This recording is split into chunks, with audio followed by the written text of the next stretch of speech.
Hey guys, welcome back to our channel. My name is Mario Florima, and I'm the #1 educator in the Amazon FBA asset recovery space. And today we will be talking about why Amazon rejects your supplier.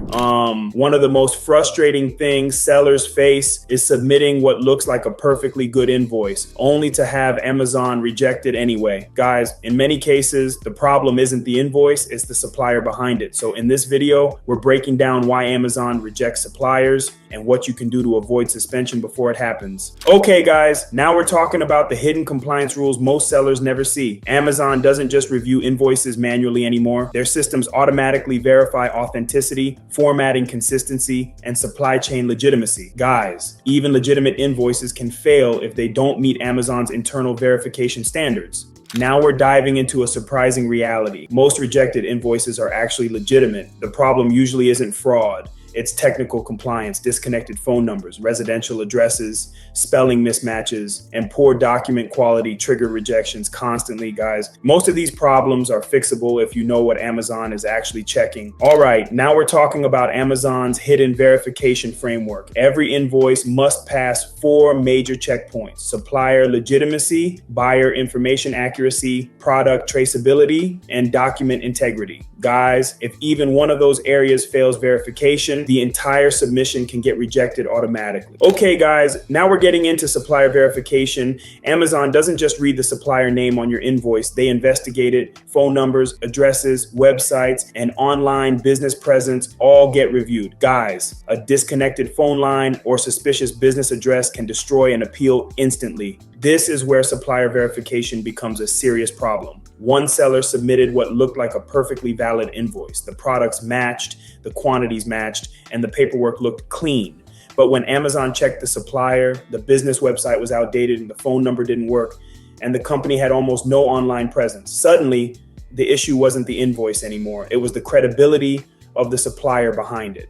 Because guys, Amazon verifies the source, not just the document. Now let's break this down properly about buyer information matching. Amazon performs exact comparisons between your invoice and seller central account. Even something as small as street versus street can trigger problems. Guys, Amazon systems care about precision far more than most sellers realize. Okay guys, now we're talking about product traceability. Amazon wants UPCs, ASINs, model numbers, and detailed product descriptions. Generic descriptions like assorted electronics create immediate red flags. Guys, Amazon needs to connect every product on the invoice directly to the listing under review. Now we're diving into document quality. Amazon's OCR systems scan invoices before human reviewers even see them.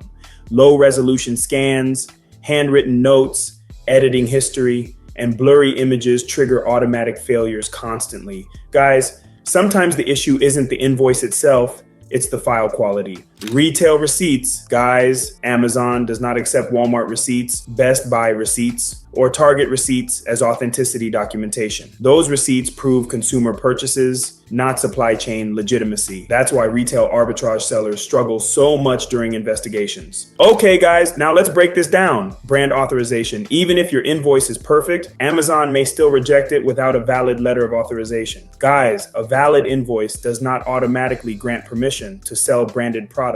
Amazon wants brand level authorization whenever required. Now we're getting into one of the biggest appeal killers, chain of custody failures. Amazon wants to see a clear path from the manufacturer to the distributor to you. If any link is missing, verification breaks down. Guys, missing paperwork from one supplier can collapse the entire appeal. Now we're talking about test listings. Sometimes Amazon asks for invoices on ASINs that were never sourced, sold, or fulfilled. Guys, Amazon systems often lack operational context. That's why sellers must clearly explain when a listing was only created for research or testing purposes. Now let's move into the next page, operational errors. Virtual assistants, canceled purchase orders, supplier communication mistakes, and technical glitches can all create invoice requests for products that never actually existed in inventory. Guys, proving the operational context becomes critical in these situations. Okay guys, now we're talking about prevention. Before sourcing from any supplier, verify business registrations, physical addresses, website legitimacy, and reputation history. Guys, most supplier-related suspensions could have been avoided with proper vetting before inventory was ever purchased. Now let's break this down properly. The first escalation level: review every field on the invoice: supplier details, business names, dates, product identifiers, quantities, and document quality. Guys, most appeals fail because sellers overlook small compliance issues that Amazon systems catch immediately. Level 2, escalation: strategic BBB complaints can trigger manual review by Amazon's executive customer relations teams. Guys, sometimes the goal is simply getting a human being to review the evidence. Now we're diving into a real recovery example. This seller was suspended for failing to provide invoices on a test listing that had 0 sale, 0 inventory, and 0 fulfillment activity. After multiple failed appeals, the case was escalated properly and eventually reinstated. Guys, context matters more than people think. Okay guys, now let's break this down. DIY recovery risks. Every failed appeal burns valuable opportunities. Funds stay frozen, inventory remains stranded, and account scrutiny increases. Guys, repeated denials don't just waste time, they can make future reinstatement significantly harder. This is why repeated DIY appeals can become dangerous. One business owner kept modifying and resubmitting appeals every few days. Each time, he hoped a different reviewer would approve it, but the core problem was never fixed, so the denials kept coming.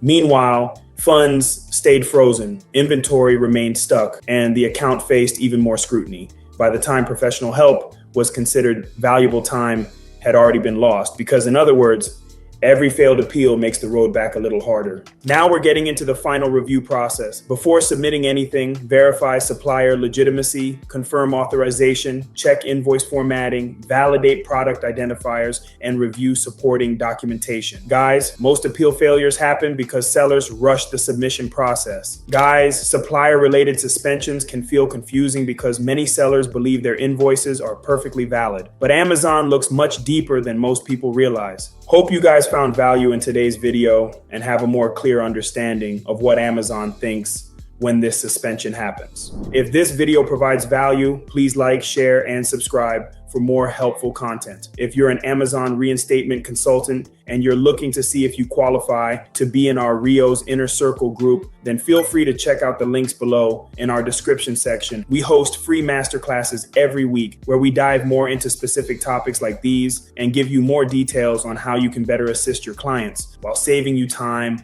money, headaches, and most importantly, protect your business assets moving forward. Like always, see you guys next time.